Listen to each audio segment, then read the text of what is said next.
Hey guys, Gwinnett here. I am bringing you my matches from week 1 of the MagicGatheringStrat League. This is a standard Pauper League, and I am playing a blue-black control deck versus my opponent's mono-green Stompy deck. We are tied up in this matchup 1-1, and so let's see how things turn out in this final game. So this hand again is marginal. Don't have any way of using this Videocast here yet, but I can play both Return Phalanx and Baleful Eidolon, so I think this is marginal but keepable. My opponent keeps his 7 as well, and once again, 3 for 3, manages a turn 1 Elvish Mystic.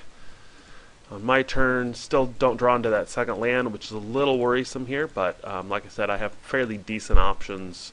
Turn 2 does have the Swordwise Centaur here, as well as a second Elvish Mystic. So I think every game he managed to get both of those down in the first 2 turns. So draw into a third land, but it's an island, so that's not great, but I will go ahead and play out this Return Phalanx. It does a pretty good job of keeping his guys back.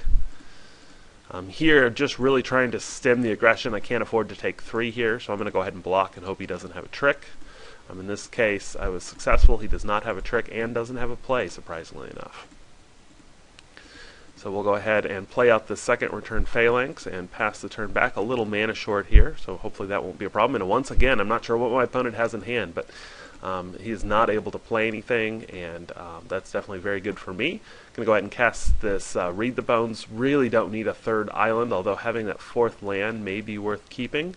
But I do go ahead and get rid of that island and keep the Baleful Eidolon. So draw into a Feast of Dreams, which could be helpful for me depending on what he plays. He does play that Elvish Mystic and swings in for 3. Going to go ahead and let that go because I think I can Feast of Dreams. But he does have me down to 13 now. So I'm definitely going to have to be careful. Still don't find a land. I'm going to try to Feast of Dreams on this Elvish Mystic, but he does have the Ranger's Guile to prevent that. So again, being mana short here is definitely starting to hurt. I will go ahead this time and block and hope he doesn't have a trick. But he unfortunately has that's his 3rd Ranger's Guile, or I'm sorry, 2nd Ranger's Guile. Still don't have a land. But do draw it into it this time, which means I'm going to go ahead and be able to get this Baleful Eidolon out, which is a nice find for me, as well as the 2nd Baleful Eidolon. So now I've kind of got shields up and hoping I can just stem the bleeding here. I'm obviously here going to go ahead and block. Not going to throw away the Baleful Eidolon for one of his guys, for the 1/1. So the guy falls off, leaving the Leaf Crown Dryad behind. I'm going to play out the Disowned Ancestor, as well as Read the Bones. Really just trying to look for lands here, but the Voyage's End is also very good. Gain a life off of the duel and pass the turn back. Here, happy to just go ahead and block, get rid of that Leaf Crown Dryad, and protect myself from the Elvish Mystic. And once again, my opponent just doesn't have a lot of creatures, which is definitely going to be my saving grace here. Get this Grey Merchant out, pump my life back up to 11, which is really helpful. And shields are starting to get up here. My opponent does find a Sedge Scorpion, which I will probably just go ahead and remove here. But first I'm going to go ahead, looks like I decided instead to go ahead and cast Treasure Cruise, which just cost me 1 blue, and draw into a whole bunch of lands, so that's going to be helpful.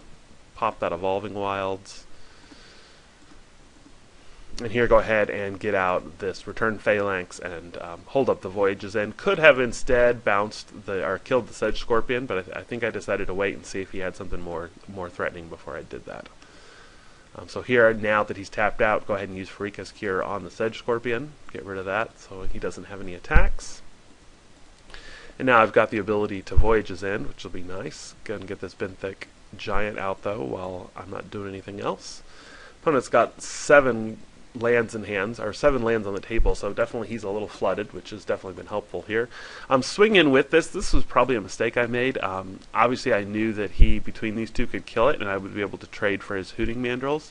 But with 2 Voyages in hand, I think I got a little greedy, and just decided that I would bounce the Elf here. Probably in retrospect, should have bounced the Hooting guy, because then if he protected it, I would still be able to use the second one more effectively. But instead I just go ahead and bounce the Elvish Mystic, which he lets happen. Definitely don't want that swamp, so toss that away. Forces my opponent to play a Ranger's Guile here, which now I'm going to go ahead and use Voyage's End on his Hooting Mandrills, and I'm able to get rid of that another land. But basically all I've done is I've traded 2 for 1 there, which is not great. And he's going to be able to replay both of those guys. But I will go ahead and start get an Outlast going on this disowned ancestor. So my opponent goes ahead and just drops the Hooting Mandrill, which is a pretty clear sign that he's got a trick. So I decide not to attack here. Just continue to pump up my Outlast guy simply because I don't want to walk into a trick that he's got. And if he didn't have a trick, he was definitely bluffing one very well. So he has a Leaf Crown Dryad that he probably just drew and now is able to swing in for 6. Think about double blocking, but again, I'm afraid he's got a trick, and so I just let it pass. Goes ahead and plays the Elvish Mystic now. Find the Pharika's Cure, which could be helpful. I'm really, at this point, just thinking I'm going to be able to race. Attack with the Grey Merchant and the Benthic Giant. Oh, I'm sorry, not the Grey Merchant. I meant the Return Phalanx. Attacking for 7 here, so basically I got him on a 3-turn clock. Can go ahead and race.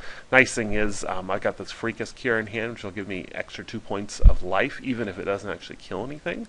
So I'm feeling fairly confident about this race, especially since I'm just going to basically plan on chumping. He unfortunately is able, and I played that through pretty quickly. He does have a Hunt the Week, which he's then able to target on my disowned ancestor, bringing this up to a 7/7 and making it very, very difficult for me to kill. So here I'm just going to have to chump, just trying to preserve my life total as long as I can, hoping he doesn't have any other creatures to play. And so now he's down at 14. Going to go ahead and play out this Mnemonic Wall, something I sideboarded in, and am able to return a Voyages into hand to help just mitigate any problems. I will go ahead and try to bounce his Hooting Mandrills here to just get that off the board, but he has yet another Ranger's Guile to protect it. He's had a really good run on those. Go ahead and get this Return Phalanx to attack and leave the Mnemonic Wall back, dropping him to 7. He will continue to swing in. I'll continue to chump. And that was a pretty greedy attack from him with me having lethal on the board, so he obviously has at least one creature here, but if he only plays one, I'll be able to Pharika's Cure. But it looks like instead he's actually got 2 creatures, so that puts me in a bit of trouble. But fortunately for me, I do draw into the second Pharika's Cure and am able to get rid of both of his blockers and then swing in for the win.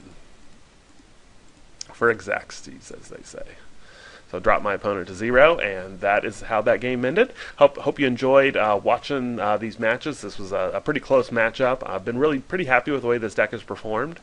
Still some tweaking I want to do with the sideboard, but I think I will probably, no promises, but I'm likely to continue to play it for round 2.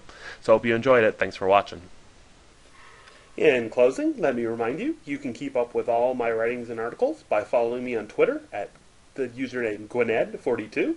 That's GWYNED and the number 42. I also regularly publish articles over at puremtgo.com. Search for me by the username Gwyned on that site, or find the link in the description of this video. I also maintain a blog now at writeradept.blogspot.com, and you can also find that in the description. Finally, if you enjoyed these videos, please remember to subscribe to my channel and post any feedback or comments. Thanks for watching.